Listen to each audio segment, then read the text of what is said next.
বাস্তব থেকেই জন্ম নেয় গল্প। অনেক সময় গল্প সূত্র ধরিয়ে দেয় বাস্তবের।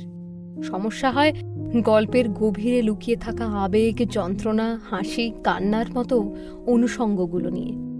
গল্পের যাত্রাপথ থেকে সেগুলো কখন যে বাস্তবের দুনিয়ায় চুপি সাড়ে পা রাখে আমরা বুঝতেই পারি না। 5টা মেয়ের এই গল্পও কি ধীরে ধীরে বাস্তবের দিকে ইউটার্ন নিচ্ছে?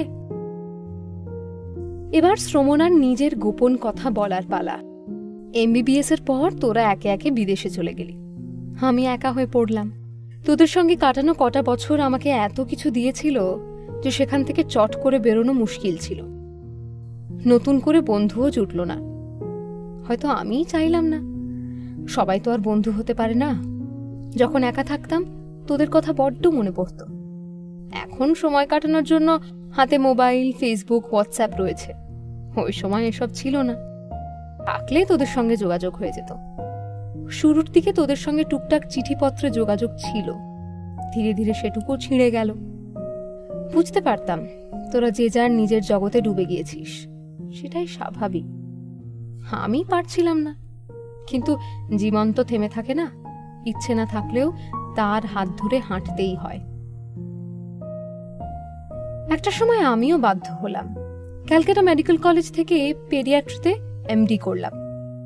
কলকাতা অনেকদিনই আর ভালো লাগছিল না। এত বড় শহরে নিজের বলতে কেউ ছিল না। কিসের টানেই বা থাকবো? আবার দেশের বাইরে যাওয়ার ইচ্ছেও ছিল না। মেন্টাল ব্লকেজ মনে হতে পারে তোদের, কিন্তু আমি চেয়েছিলাম যা করার নিজের দেশেই করব। 3 বছর পর কলকাতা ছেড়ে চলে গেলাম মুম্বাইয়ে। বরিভালির একটা বেসরকারি হাসপাতালে চাকরি পেয়েছি।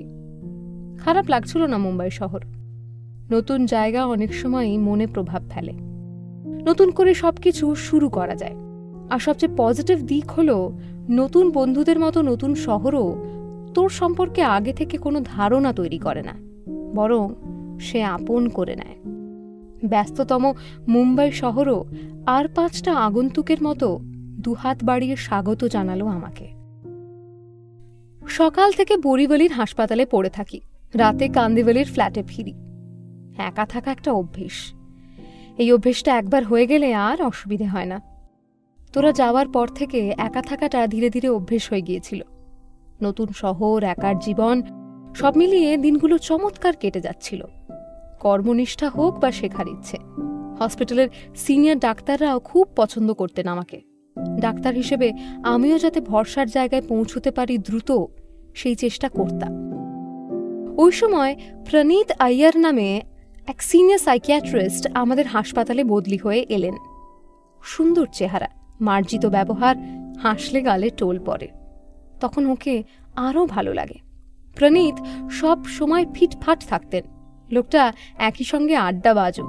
প্রথম দিন থেকেই হসপিটালের সমস্ত নতুন মেয়েরা প্রনীতের ফ্যান হয়ে গেল। ফিসফাস গুঞ্জন শোনা যেতে লাগলো। অমুক মেয়ে নাকি ওকে প্রেম নিবেদন করেছে, কে একজন রিসেপশনিস্ট নাকি পেশেন্টের ফাইলের সঙ্গে লাভ লেটার দিয়েছে প্রনীতকে। এরকম নানা টুকরো টুকরো খবর উড়ে বেড়াতে লাগলো বরিভালির হাসপাতালে। এসব শুনে বেশ মজা লাগতো। আমি শুধু ভাবতাম, একটা লোককে ঘিরে এত আগ্রহ থাকতে পারে। আমার ডিপার্টমেন্টেরই এক সিনিয়র ডাক্তার অর্চনা দাস। বাঙালি হলেও মুম্বাইয়ে বর্ন অ্যান্ড ব্রট আপ।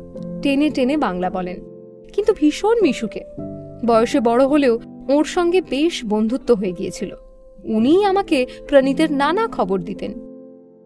একদিন অর্চনা দিয়ে আমাকে ডেকে ফিসফিস করে বললেন, কি রে, তুই নাকি ডুবে ডুবে জল খাচ্ছিস?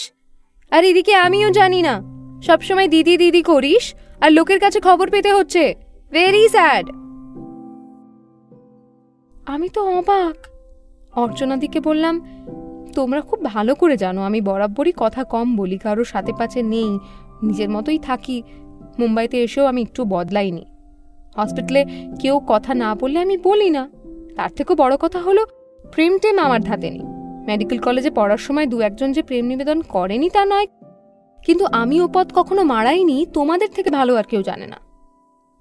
শ্রমণা বলে চলল, কি বলছো দিদি? এমন কোন ঘটনা ঘটলো যে তুমি জানবে না? অর্চনাদি একটু হাঁপিয়ে যান। সিঁড়ি বেয়ে 2nd ফ্লোরে ওঠার জন্য হাঁপাচ্ছিলেন। তাও হেসেই বললেন, আমি তো সেটাই ভাবছি, শ্রমনা প্রেম করছে আর আমি জানবো না? হই নেই সাকতা। অর্চনাদির হাতটা ধরে বললাম, কেসটা কি বলো তো দিদি? অর্চনাদি নিচু গলায় বলল, আরে ওই গ্যাস্ট্রো ডিপার্টমেন্টের মেয়েটা, কি জানো নাম? আরে বহুত বারবার করতি হ্যায়, বল না নামটা বল। আমি বললাম, কে, শিখা পান্ডে? অর্চনাদি বলল, হ্যাঁ হ্যাঁ, একটু আগে প্যান্ট্রিতে দেখা হলো ওর সঙ্গে, বলছিল প্রনীত নাকি ডক্টরস ডেস্কের রঞ্জনার কাছে তোর এক্সটেনশন নাম্বার চাইছিল।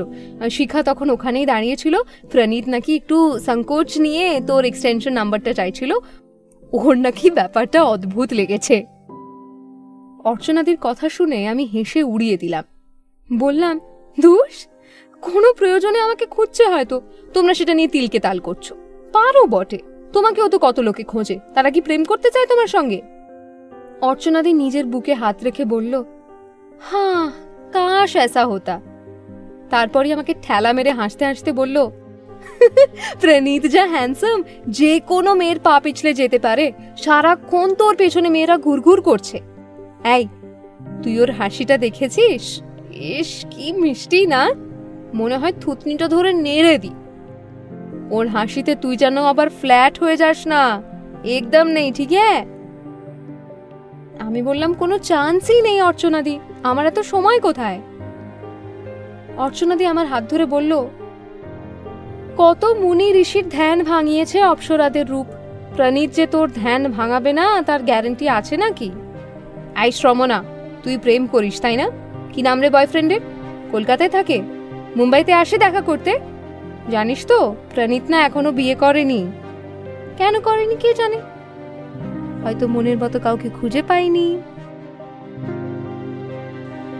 অর্চনাদির হাত ছাড়িয়ে নিয়ে রাগ করে বললাম, উফ, বাজে কথা ছাড়ো তো, আমি এসব জেনে কি করব?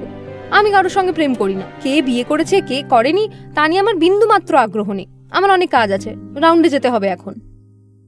অর্চনাদিকে কিছু বলার সুযোগ না দিয়ে লম্বা করিডোর ধরে হাঁটতে শুরু করলাম। হাঁটতে হাঁটতে মাথার মধ্যে প্রনীতের কথাই ঘুরছিল। ও হঠাৎ আমায় খুঁজছে কেন? শিশুরোগ বিশেষজ্ঞ হিসেবে সবে কাজ শুরু করেছি, নাম যশ পসার হতে সময় লাগবে, তাহলে প্রনীতের কি দরকার? এমন সময় হঠাৎ সামনে এসে দাঁড়ালো প্রনীত। ওকে দেখে আমি চমকে গিয়েছিলাম। আমাকে চমকাতে দেখে প্রনীত নরম গলায় বলল, সরি ডক্টর শ্রমনা, আচমকা আপনাকে ডিস্টার্ব করলাম। আপনার এক্সটেনশনে কল করেছিলাম, আপনি বোধহয় কিউবিকলে ছিলেন না, তাই নিজেই চলে এলাম, একটু জরুরি দরকার ছিল। এখন কথা বলা যাবে? দুটো জিনিস আমি একদম নিতে পারি না, আমি নিজের কাজের ব্যাপারে সবসময় পাংচুয়াল, রাউন্ডে যাওয়ার সময় অকারণে দেরি করা আমার ধাতে নেই। 2, নামটা কেউ ভুল বললে মাথাটা ঝট করে গরম হয়ে যায়। অবাঙালিরা বাঙালি নামের উচ্চারণে হামেশাই ভুল করে, শর্মনা বলে অনেকেই ডাকে। ডক্টর প্রনীত সেই ভুল করলেন না। তবু প্রনীতের দিকে তাকিয়ে ঈষৎ কড়া গলায় বললাম, এখন তো রাউন্ডে যাব, খুব জরুরি কি? প্রনীত লজ্জা পেল, মাথা নিচু করে বলল, সরি শ্রমনা, রাউন্ড শেষ হলেই না হয় কথা বলবো। কথাটা বলেই প্রনীত হাঁটা লাগালো। ওর ডিপার্টমেন্টটা মূল বিল্ডিংয়ের পেছন দিকে, বেশ খানিকটা হেঁটে এসেছে ও।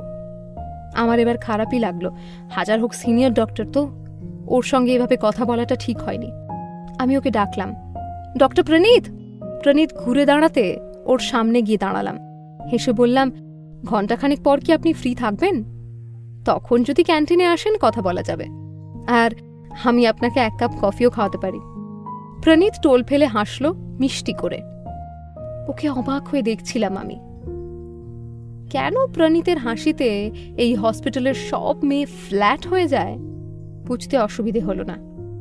প্রনীতের গা থেকে পারফিউমের মিষ্টি গন্ধ ভেসে আসছে, তাতে যেন আচ্ছন্ন হয়ে যাচ্ছি। এমন তো আগে কখনো হয়নি, তাহলে এখন হচ্ছে কেন? আমি কি প্রেমে পড়ে যাচ্ছি?